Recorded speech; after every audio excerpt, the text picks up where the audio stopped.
वालेकुम अस्सलाम रहमतुल्लाहि व बरकातहू। कैसे हैं आप? बचपन कैसा था? तन पे कपड़ा, पाँव में जूता और पेट में रोटी नहीं हुआ करती थी जिस घर में मैं पैदा हुआ। और फिर उसके बाद मुझे कहा गया कि इस ज़िंदगी को गुजारने के लिए, अभी मैं छोटा सा था तो मेरे वालिद मोहतरम सूफी साहब रहमतुल्लाह अलैह ने फरमाया कि हमारा मसला पढ़ाई लिखाई नहीं, तू बकरियां चारेंगा। तो मुझे बकरियां बना कर दे दी। वहाँ मुझे एक बड़ा अजीब सा हादसा हुआ। आपने रेवड़ वालों के यहाँ देखा होगा कि उनके यहाँ एक सुराही होती है जिस पर वो पंजाबी कहते हैं वहाँ दी लकड़ी नाल पानी ठंडा रहे। अब उसमें यो पानी खत्म हो गया। मुझे सख्त प्यास लगी भट्टी साहब। मैंने जब अपने दोस्तों से कहा तो उन्होंने कहा कि अब एक ही शर्त है, उन दिनों पानी की बड़ी किल्लत होती थी तो अपने जानवरों को पिलाया पानी, वो एक जो छप्पड़ नहीं होता जिन्हें पंजाबी कहते हैं, उस तालाब से पिलाते थे। मैं उस छप्पड़ जिस वेले गया तो वो डडियाँ मच्छियाँ कई जमी होंगी है तो मेरे नाल दे ने कहा कि झग्गा उत्ते रख ते पानी पुण के पी ला। सख्त प्यास लगी सी, पानी मैं पुण के पी लिया। तो उस तो बाद ऐसा करके मैं गर्म एक रेत दा टीला सी ਉਹਦੇ ਨਾਲ ऐसा करके थोड़ा ਜਿਹਾ आराम करन ਲਈ अपने आप ਨੂੰ ਸੁਸਤਾਇਆ ਤੇ ਮੈਨੂੰ ਖਿਆਲ ਆਇਆ ਕਿ ਅਗਰ ਕੋਈ ਮਰਦਾ ਹੋਇਆ ਆਦਮੀ ਗੰਦਾ ਪਾਣੀ ਸਾਫ਼ ਕਰਕੇ ਪੀ ਸਕਦਾ ਤੇ ਉਹ ਜ਼ਿੰਦਗੀ 'ਚ ਕਿਹੜੀ ਫਤੂਹਾਤ ਨੇ ਜਿਹੜੀਆਂ ਹਾਸਲ ਨਹੀਂ ਕਰ ਸਕਦਾ। और उतो मैं नसिया दे कहर आ गया। 7 दिन कुट खादी सूफी साहब दी, बकरियां नहीं चाड़ना, स्कूल जाना। बड़ी सब स्कूल गया है, चौथी जमात BTM हाई स्कूल, बड़े अच्छे तरीके होते हैं माशाल्लाह। वहाँ का मैं अल्हम्दुलिल्लाह बेस्ट स्टूडेंट, KG टॉप। और 4th में मेरे 90+10 नंबर थे। 2 इनाम दिए गए। जिस वेले मैं बड़ी साहब घर आया है तो सूफी साहब ने प्राइज़ नहीं देखे कि मेरा पुत्र है क्लास जो इन्हें टॉप किया, स्कूल तो भी टॉप किया है। उन्होंने कहा बेटा साडा मसला रोटी है, असी स्कूल नहीं जाना, काम ते जाना, तो मैं तेनों पढ़ा लिखा के कोई ट्यूशन मास्टर भर्ती नहीं करवाना। स्कूल भी गया, तालीम भी गई, बकरियों का रेवड़ भी गया और गुर्बत ने फिर पीछा नहीं छोड़ा। आप एस्ट्रोलॉजी को क्यों नहीं मानते? सितारों के हवाले से जब मैं बात करता हूँ तो इसके 2 हिस्से हैं, एक एस्ट्रोनॉमी है और दूसरा एस्ट्रोलॉजी है। मैं सख्त अगेंस्ट हूँ एस्ट्रोलॉजी के जो किस्मत के हाल पढ़ने के हवाले से है, इसलिए कि मैं 4 बार इंडिया जा चुका। पहले ये कहा है कि मैं date of birth, place of birth और टाइम ऑफ बर्थ देता हूँ, तो आप बताएं कि इसके जेंडर क्या, लड़की है लड़का है। जब आप इसकी किस्मत का हाल पढ़ते हो तो वो किसकी किस्मत का हाल पढ़ रहे हो, बंदर है या इंसान का बच्चा है। अगर तुम्हारे पास ये जवाज़ है कि नाम, तो कुलिये कायदे में नाम नहीं होता, इसलिए कि बच्चा पैदा होने से पहले उसके नाम नहीं रखे जाते। जब ये कानून बना था जिस पर तुम अमल कर रहे हो, अब अमेरिकन रखते हैं। फिर उसके बाद मैंने दूसरा क्वेश्चन ये रेज़ किया है कि आप जिस उस सर्कल या चार्ट के मुताबिक फैमिली जिसको हम बोलते हैं, जो एस्ट्रोनॉमिस्ट ने बनाई है, एस्ट्रोलॉजिस्ट की नहीं है, उसके मुताबिक जिस 7 घड़ी में प्राइम मिनिस्टर पैदा हुआ, उसी 7 घड़ी में अगले आने वाली में एक और प्राइम मिनिस्टर पैदा होगा। तो मेडिकल साइंस ने इतनी तरक्की कर ली तो आप माइक्रो सेकंड्स के हवाले से उसको ऑपरेट करवा सकते हैं 2 माह कबल जब जी चाहे। एस्ट्रोलॉजी एस्ट्रोनॉमिस्ट के बनाए गए चार्ट से मुकम्मल तौर पर यह साबित करती है कि जब आप चांद और सूरज ग्रहण के हवाले से बात करते हैं तो लाखों और करोड़ों साल की पिछली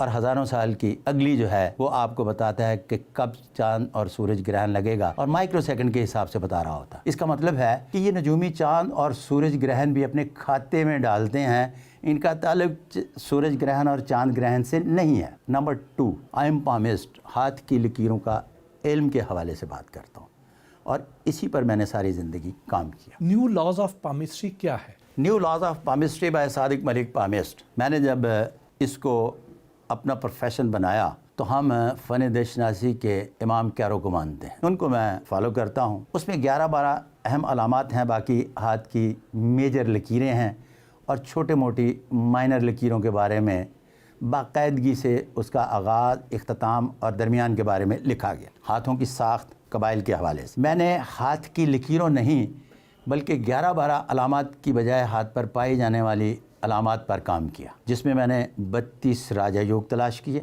101 गैर मामूली अलामात, नुमाइशी ख़त, अच्छा, फिर आदमी के अंदर पाई जाने वाली 7 किस्म की एनर्जी जो 5 पॉजिटिव और 2 नेगेटिव। वो कौन सी आपकी पेशगोई थी जो सबसे ज़्यादा मशहूर हुई? बहुत ख़तरनाक सवाल किया है आपने। मैं 1996 में इमरान खान साहब से मिला, जहाँ आप बैठे हैं, यहाँ बुशरा बीबी मेरे पास हाथ दिखाने के लिए तशरीफ़ लाई।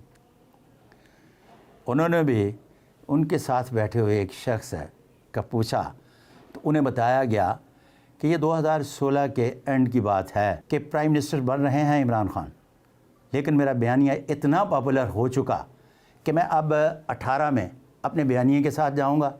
मासवाए एक आध स्क्रिप्टेड नजूमी के अलावा इमरान खान پرائم منسٹر بنے گا کوئی پیش گوئی نہیں کرے گا، اور یہ میری پیش گوئی 100% غلط تھی، لیکن اس کا ادراک مجھے جب میں نے اپنے new laws of palmistry by Sadiq Malik palms پر کیا تو ہو گیا تھا کہ ان کے ہاتھ پر راجہ یوگ پایا جاتا ہے۔ تو بشرا بیگم کو بڑے اچھے طریقے سے اس بات پر مطمئن کیا، اور ان کے ساتھ بیٹھے ہوئے خاور مانیکا کو بھی بتایا کہ وہ پرائم منسٹر بن رہے ہیں۔ شکر ہے آپ کے ساتھ کوئی نہیں بیٹھا۔ آپ کی کون سی ایسی پیش گوئی تھی جو غلط ثابت ہوئی اور آپ کو تنقید کا سامنا کرنا؟ میری زندگی میں جب یہ پہلی پیش گوئی غلط ثابت ہوئی تو میں باقاعدہ ٹیلی ویژن پر آیا، پوری قوم سے معافی مانگی اور کہا کہ میں شرمندہ ہوں۔ میری ایک پیش گوئی غلط ہونے کے بعد میں اس وقت تک ٹیلی ویژن پر دوبارہ نہیں آیا جس وقت تک میں نے اس کی علمی توجہ پیش نہیں کی، اور باقاعدگی سے اس کی علمی توجہ پیش کی، اور new laws of palmistry by Sadiq Malik palms لے کے آیا، اور پھر دوبارہ میں ان ہوں۔ بشرا بی بی اور عمران خان کا ساتھ کتنا لمبا دیکھ رہے ہیں؟ یہ ایک زبردست قسم کی پرائیویسی ہے، اس لیے کہ میں اس جھنجٹ میں نہیں پڑھنا چاہتا۔ انفارمیشن اور پیش گوئی میں کیا فرق ہے؟ 2007 میں نے چودھری پرویز الہی صاحب کو کہا کہ آپ کو پرائم منسٹر نہیں بنا رہے، لہٰذا 2008 میں الیکشن لے جائیں۔ بغیر پرویز مشرف کی پرمیشن کے 2007 میں رات کو میں، چودھری پرویز الہی، میجر طاہر صادق، اور اس کے بعد اللہ اور اس کا رسول کے علاوہ اس کمرے میں کوئی نہیں تھا، اسٹیٹمنٹ کروائی اور 2008 میں الیکشن لے گئے۔ 2008 میں جب الیکشن لے گئے تو ایک نیوز پیپر نے یہ سال کیسا رہے گا کے حوالے سے پیش گوئیاں کروائیں، تو میرے قبیلے کے وہ لوگ جنہیں ہم نجومی کہتے ہیں ان سب نے بتایا کہ کون جیتے گا کون ہارے گا۔ میں نے کہا کہ میرے پاس انفارمیشن ہے کہ 2007 میں الیکشن نہیں ہو رہا ہے۔ میں کبھی انفارمیشن کو پریڈکشن نہیں مانتا، جس چیز کی مجھے انفارمیشن ہو۔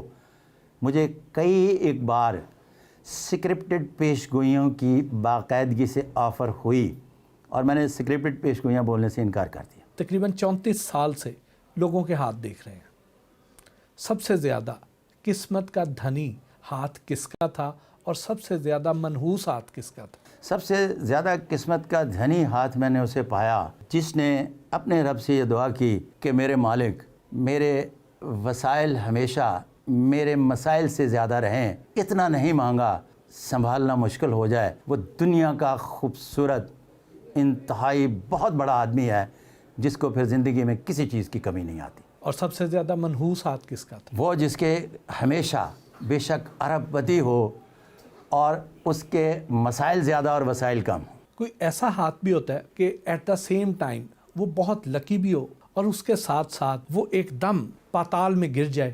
بے شمار دنیا میں ایسے لوگ ہیں جو عروج و ارتقاء کی منازل طے کرتے ہیں، اور ان کے جنم سے پہلے ہی میرے مالک نے ان کے ہاتھ پر اس طرح کی لکیریں بنائی ہوتی۔ بے شمار لوگوں کو میں نے ڈوبتے دیکھا کہ عروج بزوال ہست دنیا میں مسوائے اس شخص کے جو کماتا کھاتا اور مر جاتا ہے، اور دنیا میں اس کو کوئی ایڈونچر کرنے کو نہیں ملتا، وہ دنیا کا بد نصیب انسان ہے۔ آپ ایکٹر بھی رہے، ڈائریکٹر بھی رہے، ڈرامہ نویس بھی رہے، لیکن بہت زیادہ کامیاب نہیں ہو پائے۔ کیا اپنے ہاتھوں کی لکیروں کے بارے میں معلوم تھا آپ کو؟ میں یہ سمجھتا ہوں کہ ایک جھگی نشین جو بورے والا سے نکلا، اور اس جھگی نشین نے بورے والا سے نکل کر اس لاہور میں پہنچنے کے بعد new laws of palmistry by Sadiq Malik palms بنائے، تو جس طرح سے میں کیرو کو بائی پاس نہیں کر سکا، اس طرح سے مجھے کوئی بائی پاس نہیں کر سکے گا۔ اگر اس کو ناکامی کہتے ہیں تو میں ہر شخص کے لیے دعا گو ہوں اس کو ایسی ہی ناکامی ملے۔